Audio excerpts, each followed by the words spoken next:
নমস্কার বন্ধুরা, আমি আজকে বানাচ্ছি 2 in 1 সন্দেশ। তো আমি এখানে 1 লিটার দুধ নিয়ে নিয়েছি। এবার জল আর ভিনিগার হাফ হাফ করে মিক্সড করে অল্প অল্প করে আমি দুধের মধ্যে দিয়ে আমি ছানা কেটে নেব দুধটা থেকে। এবার ছানা থেকে জলটা ছেঁকে নিয়ে ভালো করে এবার আমি ছানাটাকে একটা প্লেটের মধ্যে নিয়ে নিয়েছি। এবার এটাকে আমি দুটো ভাগ করে নেব।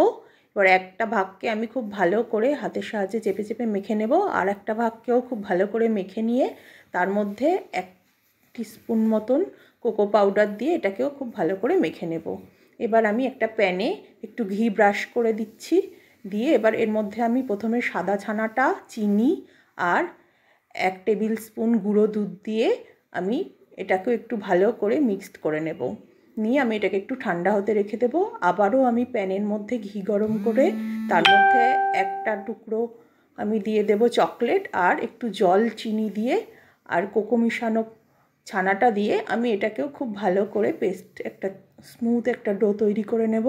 নিয়ে এটাকেও আমি একটু ঠান্ডা হতে রেখে দেবো। এবার দুটো যখন অল্প ঠান্ডা হয়ে যাবে, এবার আমি একটা মোল নিয়ে একদিকে সাদা ছানাটা আর একদিকে চকলেট মিক্সড করা ছানাটা দিয়ে খুব ভালো করে চেপে চেপে আমি একটা সন্দেশ বানিয়ে নিলেই রেডি হয়ে যাবে আমার এই 2 in 1 সন্দেশ। আপনারাও বানিয়ে দেখবেন, আশা করি বেশ ভালোই লাগবে, বাচ্চারা তো খুবই খুশি হবে।